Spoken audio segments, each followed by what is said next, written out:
Bugun xalqaro maydonda keskin yangilik tarqaldi. So'nggi rasmiy bayonotlarga ko'ra, Isroil tomoni Eron bilan bog'liq keskinlik yuzasidan ehtimoliy harbiy harakatlar bo'yicha vaqt doirasini tilga oldi. Bu bayonot Yaqin Sharqdagi vaziyatni yana diqqat markaziga olib chiqdi. Mutaxassislar ushbu holat mintaqaviy xavfsizlikka qanday ta'sir ko'rsatishi mumkinligini tahlil qilmoqda. Rasmiy manbalarga ko'ra, bayonot diplomatik bosim kuchaygan bir paytda e'lon qilingan. Tomonlar o'rtasidagi taranglik xavfsizlik masalalari, yadroviy dastur atrofidagi bahslar hamda mintaqadagi geosiyosiy ta'sir bilan bog'liq ekani ta'kidlanmoqda. Shu bilan birga diplomatik kanallar ochiq qolayotgani va muzokaralar ehtimoli saqlanib turgani ham qayd etildi. Ayrim tahlilchilar vaziyat keskinlashishi mumkinligini aytgan bo'lsa, boshqalar diplomatik yechim ehtimoli hali ham mavjudligini bildirmoqda. Xalqaro hamjamiyat ham vaziyatni diqqat bilan kuzatmoqda.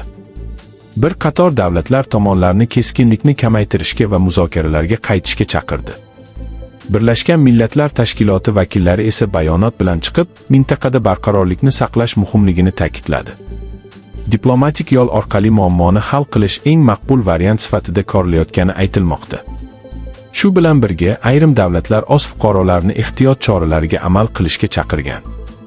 Tahlilchilarning fikricha, harbiy tayyorgarlik ehtimoli haqida turli taxminlar paydo bo'lgan. Biroq hozircha aniq harakatlar boshlangani haqida rasmiy tasdiqlangan ma'lumotlar yo'q. Mutaxassislar vaziyat tez o'zgarishi mumkinligini, har qanday bayonot global bozorga ham ta'sir qilishi ehtimoli borligini aytmoqda. Ayniqsa, energiya narxlari, savdo yo'llari va transport tizimlariga ta'siri muhokama qilinmoqda. Agar keskinlik kuchaysa, bu butun mintaqaga ta'sir qilishi mumkin. Energiya bozori, neft narxlari va xalqaro savdo yo'llari dolzarb masalaga aylanishi ehtimoli bor. Shu sababli ko'plab davlatlar vaziyatni ehtiyotkorlik bilan kuzatmoqda.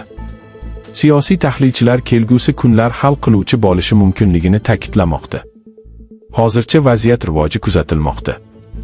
Rasmiy bayonotlar, diplomatik uchrashuvlar va xalqaro muzokaralar kelgusi kunlarda muhim rol o'ynashi mumkin. Eng so'nggi yangiliklar va rasmiy ma'lumotlar e'lon qilinishi bilan vaziyat yanada oydinlashadi. Siz ham yangiliklarni kuzatishda davom eting.